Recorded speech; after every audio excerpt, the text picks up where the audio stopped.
Oke, terima kasih mbaknya sudah berkesempatan hadir dan mau belajar ke SD 1. Di sini itu ada ibu kepala sekolahnya Bu Sumarni, Dr. Anda Sumarni, MPD. Mohon maaf beliau kegiatan sehingga yang dibawa wawancara saya SD Suprapto yang membantu Bu Sumarni tentang mengenai kurikulum SD 1. Ya, saya menyusun KOSP SD 1 atau dokumen 1 atau kurikulum SD 1. Saya yang menyusun.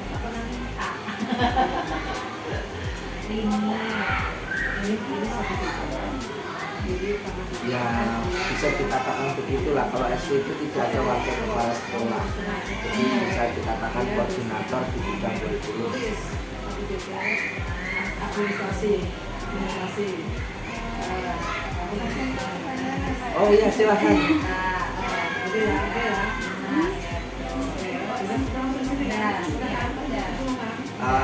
Di tahun yang lalu kurikulum Merdeka itu kan ada 3, kurikulum mandiri belajar, mandiri berubah, dan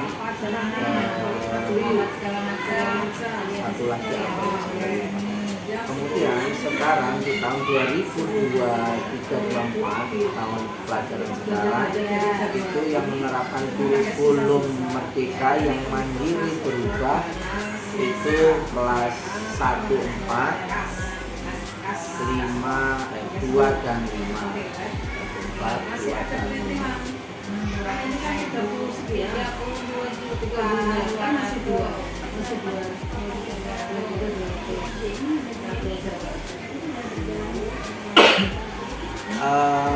Penerapan kurikulum Merdeka di SD 1 karena dengan kondisi belajarnya mandiri, kan ada sekolah yang kurikulum Merdekanya yang mandiri, yang dapat bantuan dari Kemendikbud itu yang sekolah penggerak. Kalau sekolah penggerak itu kan juga ada pendampingan langsung dari Kemendikbud gitu. Kalau kami khususnya SD 1 dan sekolah yang lain khususnya SD 1 itu pemahaman mandiri belajarnya itu mandiri, jadi guru belajar sendiri, diskusi sana sini begitu. Dan untuk pelaksanaannya semampu kami dengan pemahaman yang kami miliki kami laksanakan. Artinya kami juga tetap menggunakan aturan-aturan yang ada di kurikulum Merdeka begitu. Dari pelaksanaan pembelajaran, dari yang pertama penyusunan kurikulum itu harus standar sesuai kurikulum Merdeka. Jadi yang namanya kurikulum operasional satuan pendidikan KOSP. Kemudian itu diturunkan lagi menjadi program pembelajaran di sekolah. Kemudian Bapak Ibu guru yang lain melaksanakan membuat perangkat pembelajarannya itu mengikuti aturan-aturan yang ada di kurikulum Merdeka. Jadi sekarang namanya bukan LPP tapi modul ajar. Kemudian penilaiannya bukan berdasarkan KD atau kompetensi dasar, kompetensi inti, tetapi berdasarkan kompetensi capaian pembelajaran. Kemudian diturunkan lagi menjadi tujuan pembelajaran kan begitu. Untuk CP yang kami pakai adalah Permendikbud nomor 33 tahun 2023. Itu Permendikbud tentang CP yang dipakai di SD 1. Itu CP terbaru di tahun 2023.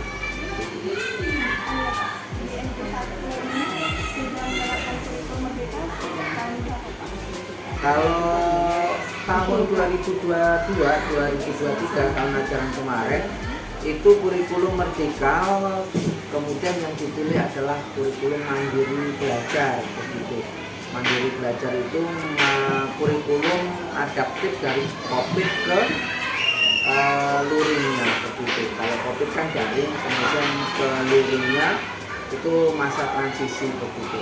Kemudian sekarang 2023-2024 kurikulum merdekanya mandiri berubah kelas 1, 2, 1, 4, 5, 6 begitu.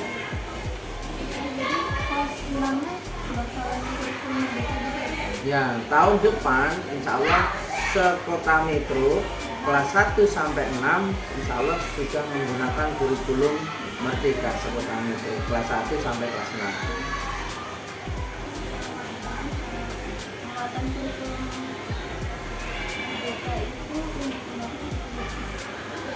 Muatan kurikulumnya kalau yang dikembangkan tentunya dari CP, dari capaian pembelajaran yang sesuai dengan Permendikbud nomor 33 tadi, itu dikembangkan oleh sekolah menjadi tujuan pembelajaran. Nah, tujuan pembelajaran itu sebenarnya disesuaikan dengan kondisi peserta didik, sarana-sarana yang ada di sekolah, kemudian kemampuan kompetensi teman-teman bapak ibu guru. Itu kita mengadakan yang namanya analisis, kemudian kekurangan anak semua, termasuk dengan orang tua kita analisis semua, kemudian kita baru tentukan tujuan pembelajarannya sampai di mana.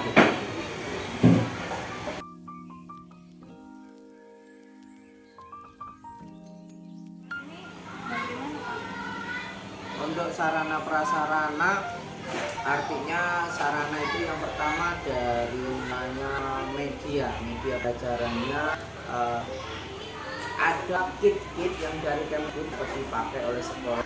Itu tidak semua kit itu dapat kita implementasikan, ada beberapa kit yang terselip tanah begitu.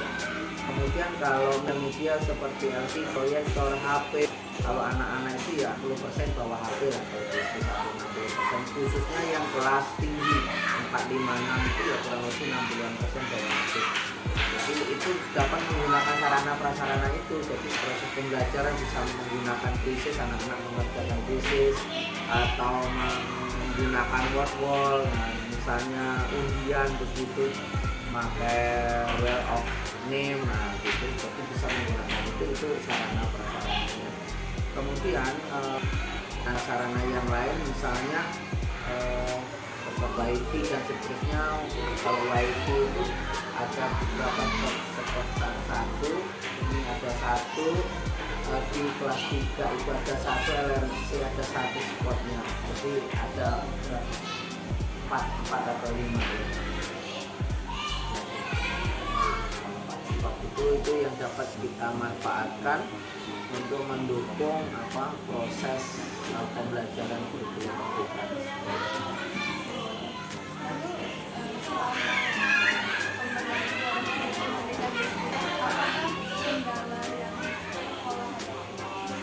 Kalau kendala itu banyak, artinya karena pertama dari guru, dari pemahaman guru yang belajarnya mandiri kan tidak ada tutor segala macam. Guru dikasih LMS namanya PMM, platform merdeka mengajar.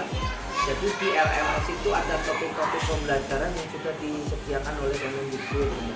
Topik-topik itu ada video, ada soal, ada materi, ada latihan, kemudian ada LKP-nya. Nah itu ditakkan sendiri oleh teman-teman guru.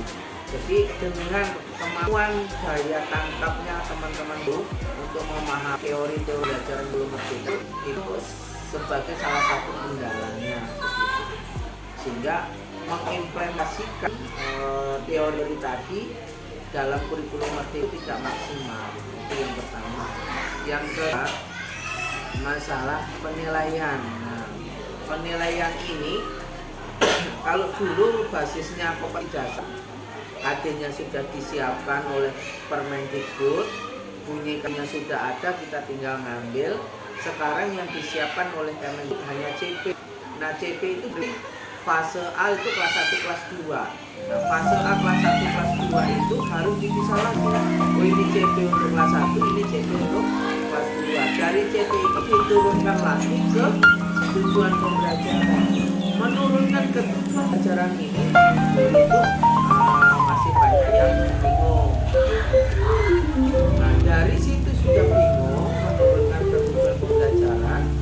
kemudian pengambilan nilai, menginput nilai ke aplikasi rapor kurikulum merdeka, ya itu banyak permasalahan. Yang pertama dari pengalaman dulu, yang kedua penilaian, yang ketiga sekarang ada yang namanya kurikuler.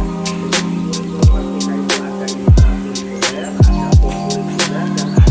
dan ekstrakurikuler. Itu kendala utamanya lah, kira-kira beberapa kendala seperti itu.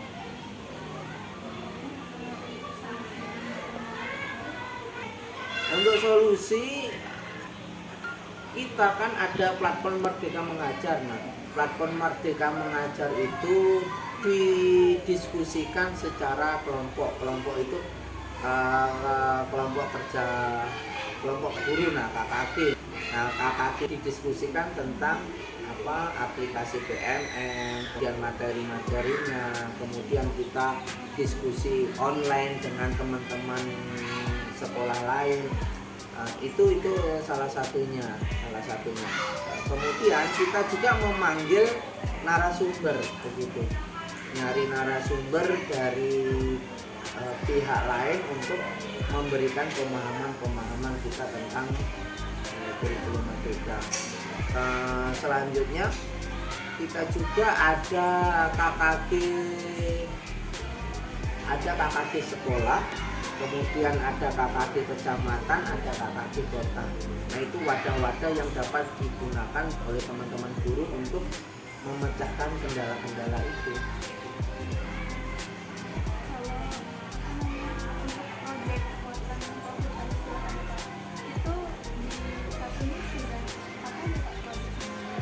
Proyeknya itu kemarin ada bertema apa ya? Tema hidup berkelanjutan, itu temanya. Kemudian ada tema berwirausaha, itu untuk kelas rendah itu kemarin. Jadi proyek yang kelas 4 dengan 5, karena ini di tahun pertama yang melaksanakan P5, itu kemarin mengenai proyek tentang nanam bunga telang gitu. Bunga telang. Kemudian yang kelas 1 kelas 2 itu makanan tradisional. Kalau mengenai modul P5-nya saya nggak megang, yang megang itu guru tingkat kelas masing-masing.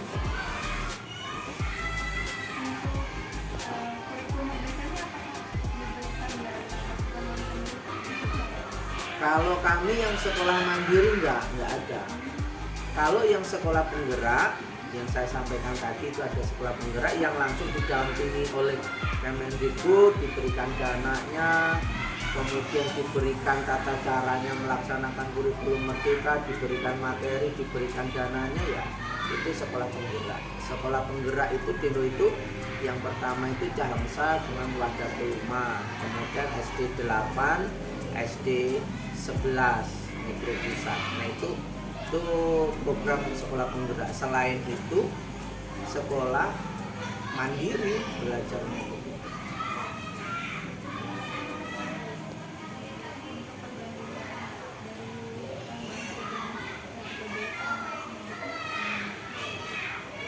Kalau perbandingannya sebenarnya sih prosesnya, yang pendekatannya proses. Artinya yang kurikulum merdeka ini lebih mendekatkan pada proses. Kenapa mendekatkan lebih pada proses?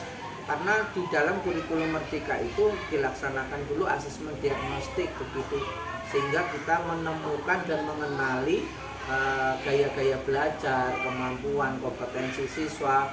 Dengan kita menemukan itu, gaya belajarnya seperti apa, kompetensi kognitifnya seperti apa, hobinya seperti apa, sikapnya seperti apa.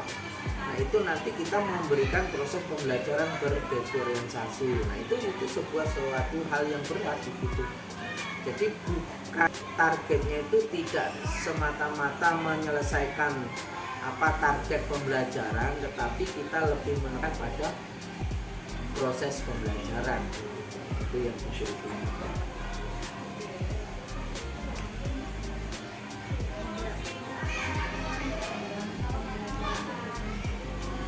Kalau dalam pembelajaran kurikulum merdeka sih artinya yang harus ditekankan oleh guru itu tadi, yaitu tadi memahami kompetensi karakteristik peserta didik, sehingga kita memberikan layanan sesuai dengan minat bakatnya anak dalam proses pembelajaran di kelas gitu. Itu yang sebenarnya yang penekanannya di kurikulum merdeka itu.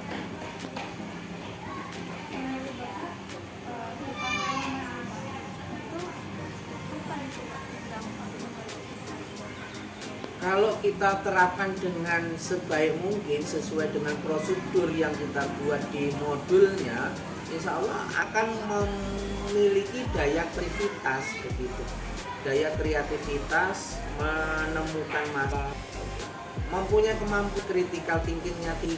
Critical thinking-nya ada kita cari solusi. Kemudian dari solusinya kita bagaimana cara mencapai solusi. Dan anak-anak berarti anak-anak diajak berpikir kreatif, berpikir inovatif untuk menemukan suatu masalah dengan kondisi-kondisi tertentu. Nah itu pendekatan-pendekatan itu yang tidak ada di kurikulum 13.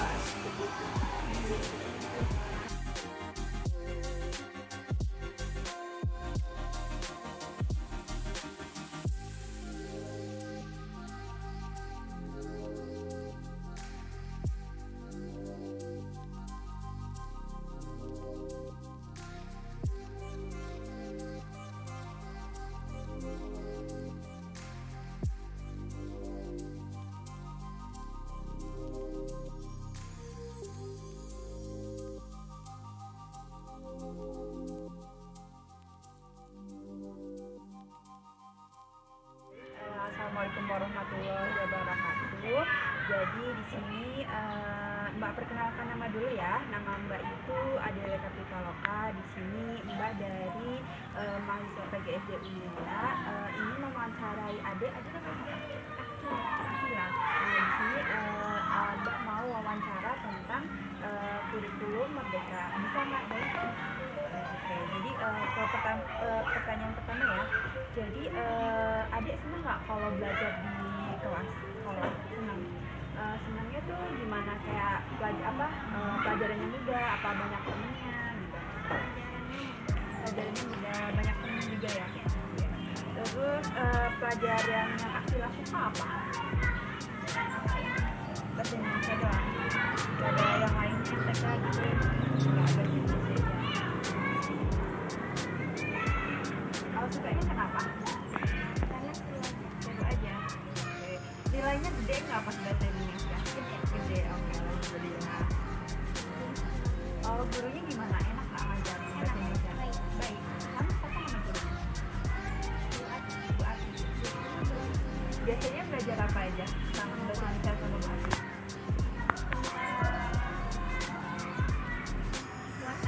Watak. Watak terus apa lagi? Konflik. Kalau sering buat kelompok gitu nggak pas ngerjain tugas? Terus pernah nggak kayak ikut pelima gitu yang dadah, apa yang manuin sampah gitu, ada nggak pelima? Ada juga ngapain? Manuin sampah. Itu berapa hari?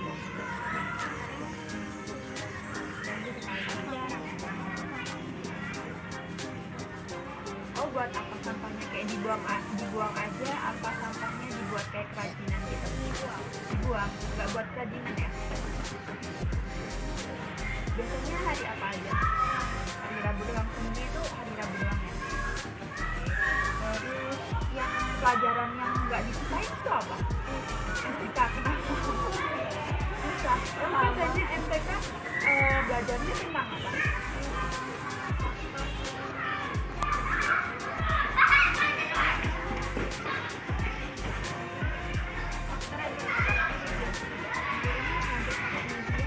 Gurunya biasanya guru MTK itu ngajarnya pakai media juga apa enggak? Kadang pakai medianya apa biasanya?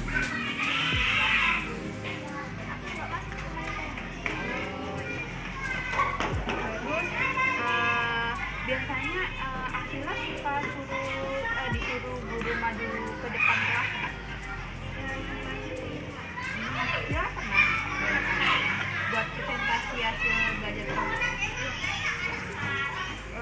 Biasanya kalau maju itu gurunya guru itu ya, bisa wali kelas. Buat oh, Bu Ati sering ngasih game nggak pas pelajaran gitu? Enggak. Kalau MTK bahasa Indonesia sering ngasih game gitu nggak? Enggak juga. Berarti kayak belajarnya cuma Ibu Atinya ngomong gitu ya? Terus kalian nanti suruh ngerjain tugas gitu ya? Oh, lihat video kayak video animasi dari YouTube gitu nggak? Upin Ipin pernah? Oh, belajar apa? Lupa. Udah, makasih ya bisa bantu Mbak buat tugas wawancara ini.